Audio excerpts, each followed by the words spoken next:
When solving equations, it's important to make sure the equation stays balanced, like a scale. A scale is equal if there's the same thing in both sides. That's what this equal sign represents. So we're going to draw some lines here to keep one side separate from the other side and to make sure both of these stay balanced.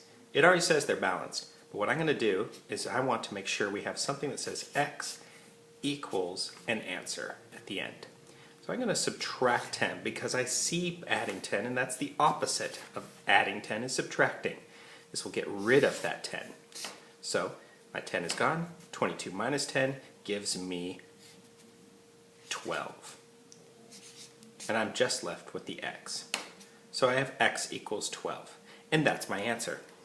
This was unnecessary because this is all I need to get to. Let's try another problem that's a little bit more difficult. I have 25 plus y equals 3y. I'm going to draw this again, and I'm going to simply undo what's happening to this problem.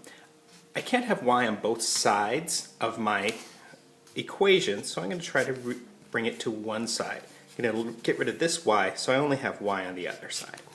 I subtract y from this. If I add y and subtract y, they get rid of each other.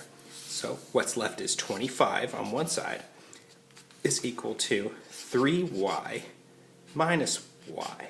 Now, one way to think about minus y is to think about I had 3y and I'm subtracting 1y. 3y minus 1y gives me 2y. So I'll just rewrite this as 25 is equal to 2y. That's simplifying this piece into here. Let's keep going. We aren't at solve for the variable yet. So because I have 2y, which is 2 times y, I'm going to divide it by 2 and divide this side by 2. Do the same thing to both sides of the equal sign because I need to keep it balanced. 2 divided by 2 gives me 1, so I'm left with 1y. 25 divided by 2 gives me 12 and a half. Now I'm left with 12 and a half equals 1y. 1y is the same as just saying y, so I could say that y is equal to 12 and a half and be done.